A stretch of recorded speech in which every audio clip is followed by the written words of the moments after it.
자, 우리 옆에 분들과 인사하기를 원합니다. 오늘 정말 잘 오셨습니다. 자, 은혜 받기 원합니다. 자, 여러분 어떠십니까? 요즘에 그 해가 굉장히 좀 빨리 떨어지는 것 같죠? 그 6시도 되기 전에 이렇게 해가 떨어지는 것을 볼 때 좀 약간 서글픈 마음이 들지 않으세요? 예. 근데 이제 그런 마음을 가지고 이 자리에 나왔을지라도 이 돌아가는 발걸음 가운데 우리 하나님께서 허락하시는 기쁨으로 모장해서 남은 한 주를 잘 살아내시는 저와 여러분들 되시기를 주님의 이름으로 축복합니다. 아멘. 자, 요한복음 12장을 보면 이미 예수 그리스도를 영접했음에도 불구하고 주변 사람들의 시선 때문에 혹은 바리새인이 너무 무서워서 자신이 예수를 믿고 있다는 것을 주변 사람들에게 쉽게 밝히지 못하는 사람들을요, 이렇게 평가하고 있습니다. 자, 우리 한번 따라해 볼까요? 그들은 사람의 영광을 하나님의 영광보다 더 사랑하였더라. 자, 하나님께서 주시는 영광보다 누가 주시는 영광이요? 예, 사람이 주는 영광을 더 사랑했기 때문에 내가 예수 믿는다라는 것을 주변 사람들에게 전하지 못했다라는 것이죠. 사실 오늘날 이 시대를 살아가는 우리들도요, 저마다 하나님께 영광 돌리는 삶을 살고 싶지 않습니까? 자, 특히 저 같은 경우에는요, 이 연말에 그 시상식 할 때에 이 배우들이 어떤 큰 상을 수상하고 난 다음에 이 상을요, 이 영광을 누구에게 돌린다고요? 하나님께 돌린다라는 이야기가 너무 멋있게 보여서요, 아주 잠깐 배우가 좀 하고 싶었는데 안 하길 잘한 것 같아요. 머리가 너무 커가지고. 뭐 그런가 하면 이제 그 부자인 분들이요, 이곳저곳에 자기가 가진 재물을 가지고 선한 영향력을 행사하고 좋은 일을 하는 것을 볼 때에 참 멋지다는 생각이 들어서, 아, 저도 역시 하나님 이왕이면 부자로 사용하여 주옵소서 이렇게 기도했던 기억이 납니다. 자, 그런데 이런 것들은요, 하나같이 우리 사람이 생각하는 영광이고요. 자, 과연 성경에 기록되어져 있는 이 하나님의 영광이라는 것은 도대체 무엇을 말하는 것일까요? 자, 이번 시간에는요, 자, 바로 이 하나님의 영광에 대해서 이 말씀을 함께 나눠보려고 하는데요, 귀를 기울이시고 큰 은혜 받으시는 저와 여러분들이 되시기를 주님의 이름으로 축복합니다. 자, 오늘 우리가 읽은 이 본문을 보니까, 자, 주로 어떤 이야기가 나옵니까? 자, 바벨론에 의해서 사방에 흩어졌다가 다시금 이스라엘 백성들이 고국에 귀환해서 제일 먼저 그들의 무엇을 재건하는 내용이에요? 성전을 재건하는 내용이 담겨 있습니다. 자, 그런데 얼핏 들었을 때 이 포로로 끌려갔던 이스라엘 백성들이 돌아와서 성전을 재건하면요, 이날은 세상에서 가장 행복한 날일 것 같은데요. 자, 본문을 꼼꼼히 묵상해 보니까 그렇지 않은 것 같아요. 자, 왜 그럴까요? 아주 간단합니다. 새롭게 지어진 이 성전의 외형이 솔로몬 때 지었던 성전에 비해서 너무나 초라해 보였기 때문입니다. 자, 그래서 우리 하나님께서는 이 당신의 백성들의 속마음을 아시고요, 자, 그들의 마음을 이렇게 진단하세요. 자, 우리 다 같이 3절 말씀 같이 한번 읽어볼게요. 2장 3절 시작. 너희 가운데 남아있는 자 중에서 이 성전의 이전 영광을 본 자가 누구냐? 이제 이것이 너희에게 어떻게 보이느냐? 이것이 너희 눈에 보잘것없지 아니하냐? 여러분, 이 솔로몬이 이 성전을 금으로 짓고 백향목으로 지었거든요. 자, 그런데 학개서 1장 8절을 보면은요, 이스라엘 백성들이 너무 가난하다 보니까 그냥 동네 뒷산에 있는 나무로 이 성전을 짓는 장면이 담겨져 있어요. 여러분, 금으로 지은 성전을 보다가 나무로 지은 성전을 보니까 기분이 좋아요, 안 좋아요? 예, 안 좋은 거예요. 그러니까 하나님께서도 뭐라고 이야기하세요? 너희 눈에 이 성전이 참 보잘것없지? 뭐 이런 종류의 이야기를 하는 것입니다. 자, 그런데 꼭 이 성전만 그런 게 아니라요, 제가 목회를 하면서 보니까 과거에 좀 잘 나갔던 사람, 과거에 큰 성공을 거둔 분일수록, 자, 지금 이 순간 하나님께서 내게 주신 것에 만족하지 못하고 크게 요동할 때가 많은 것 같은데요. 자, 왜냐하면 자신이 이전에 누렸던 더 큰 성공, 더 큰 출세만이 삶의 유일한 기준점이 되기 때문입니다. 예를 들면요, 과거에 넓은 집에 사셨던 분은 지금 내게 주어진 작은 집에 감사할 수 있어요, 없어요? 예, 감사하지 못하고요. 과거에 큰 차를 타고 다니셨던 분들은 지금 내가 타고 다니는 작은 차에 만족하기 어려운데요. 자, 사람은 바로 이렇듯 육신의 존재이기 때문에 우리의 눈에 보여지는 것에 의해서 크게 영향을 받을 수밖에 없는 것입니다. 자, 그런데 오늘 본문을 보니까 자, 하나님께서는 이렇듯 새로운 성전을 짓고도 좀처럼 감사하지 못하는 이스라엘, 솔로몬 때의 찬란한 영광에만 사로잡혀 있는 이스라엘 보시면서 크게 안타까워 하시는 것 같은데요. 자, 그렇기 때문에 그들에게 뭐라고 말씀하십니까? 자, 우리 다 같이 4절 말씀 같이 한번 읽어보겠습니다. 시작. 그러나 여호와가 이르노라. 스룹바벨아 스스로 굳세게 할지어다. 여호사닥의 아들 대사장 여호수아야 스스로 굳세게 할지어다. 여호와의 말이니라. 스스로 굳세게 하여 지어다. 내가 너희와 함께 하노라. 만군의 여호와의 말이니라. 자, 하나님께서 무려 3번씩이나 같은 이야기를 반복하고 계신데요. 한번 따라 보겠습니다. 스스로 굳세게 할지어다. 스스로 굳세게 할지어다. 네, 하나님께서 이렇게 말씀하시는데요. 바로 이 말씀은 저에게 이렇게 들리더라고요. 사랑하는 이스라엘 백성들아, 너희는 하나님의 영광과 사람의 영광이 전혀 다르다라는 것을 기억하라. 육신의 옷을 입고 있는 너희는 수시로 사람의 영광에 의해서 좌지우지 되지만 진짜 중요한 것은 누구의 영광이라고요?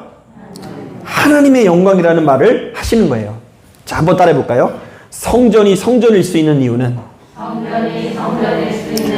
성전에 하나님의 영광이 가득하기 때문이다. 자, 그렇다면 성전에 충만해야 되는 이 하나님의 영광이라는 것은 무엇을 말할까요?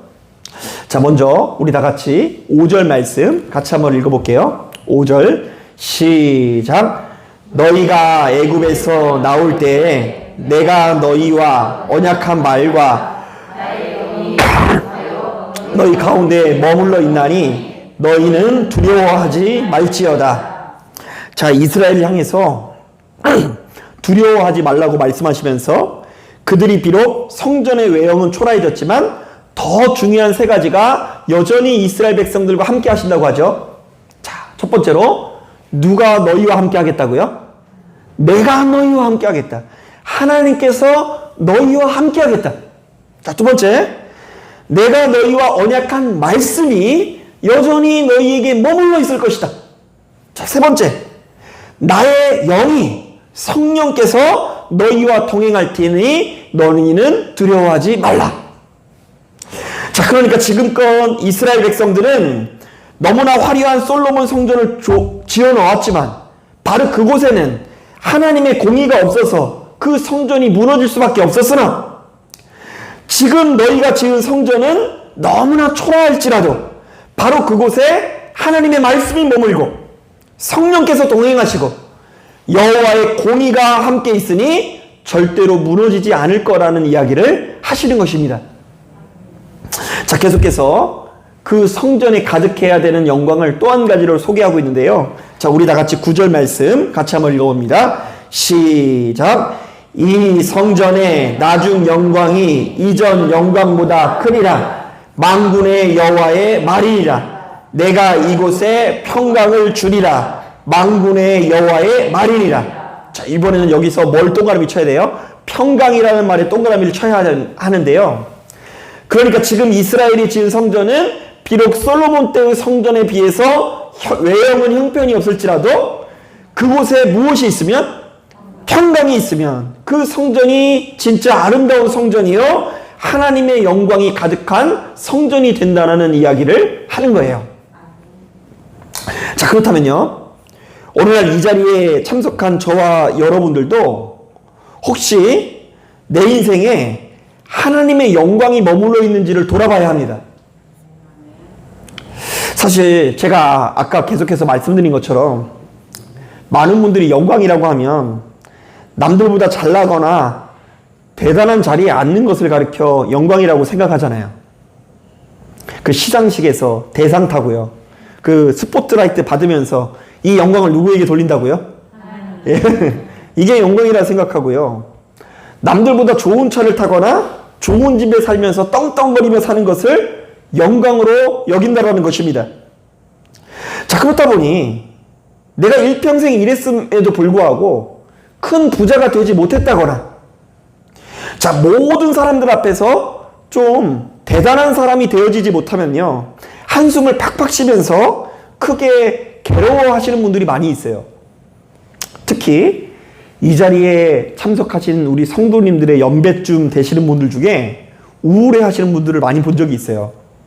우리 교회는 그런 분들이 없어요. 그런데 일전에 사역했던 데서 그런 분들을 만나보니까 뭐라고 하시냐면요, 일평생 나름대로 열심히 살았는데 그에 걸맞는 열매가 없어서 슬프다라고 이야기하시는 분들을 참 많이 보았어요. 자, 여러분들은 어떠십니까?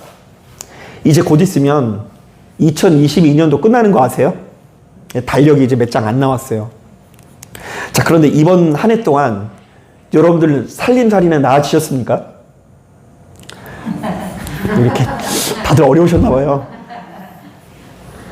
여러분들이 바라고 뜻하는 대로 충분한 열매가 나타나신 것 같아요.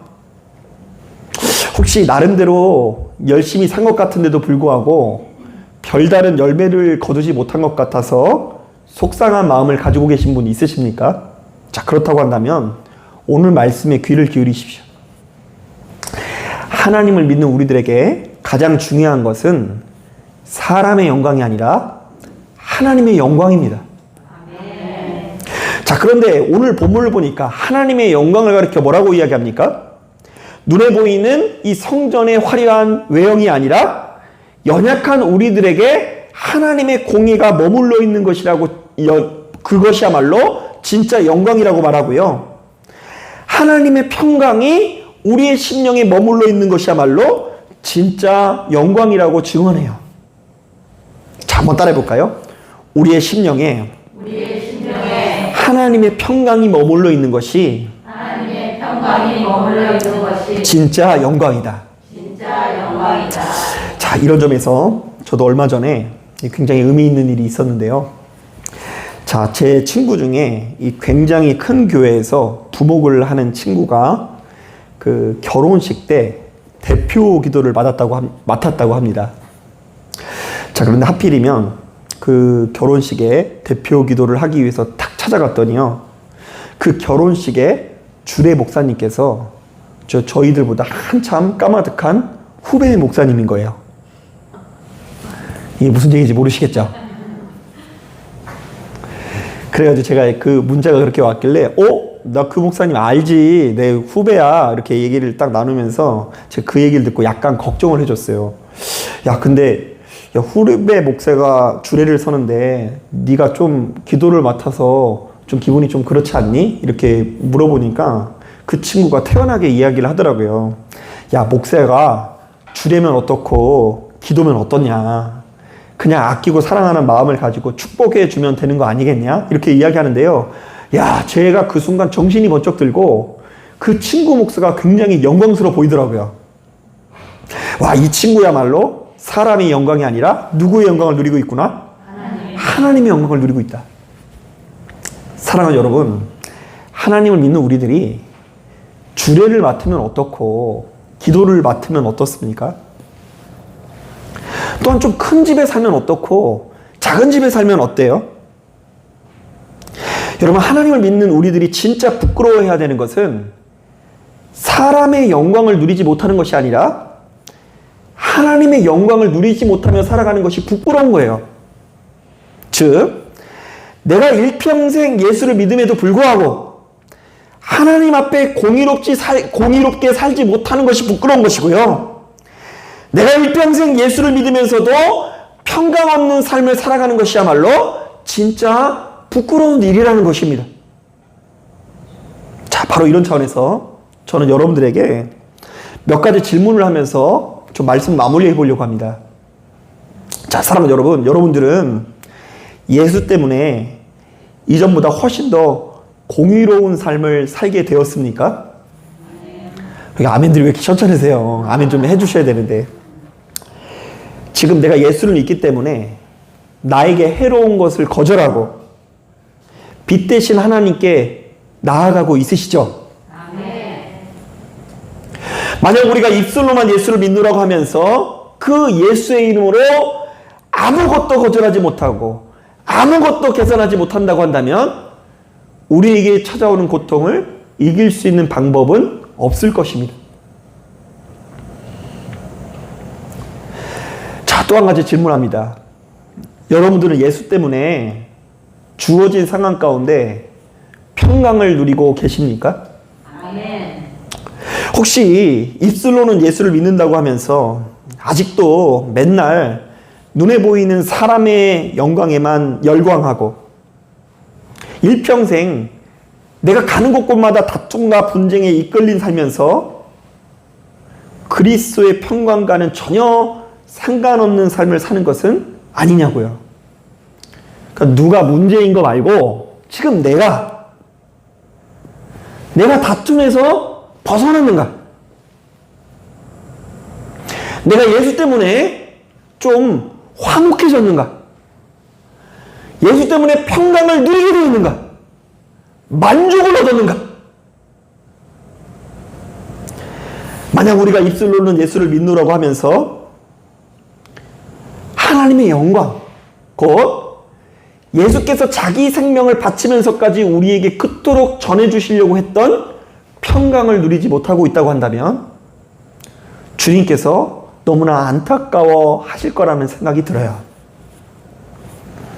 자, 그러므로 여러분 오늘 말씀에 귀 기울이시고 여러분들의 인생이 이 세상을 이끌어가는 재벌들, 정치인들, 권력자들이 가지고 있는 사람의 영광이 아니라 하나님 아버지께서 당신의 자녀들에게 애초부터 주시기로 하셨던 하나님의 영광을 더욱더 굳게 붙들고 시간이 지나면 지날수록 여러분들의 인생이 더욱 건강한 인생 되어지기를 주님의 이름으로 축복합니다. 아멘. 자, 기도하겠습니다.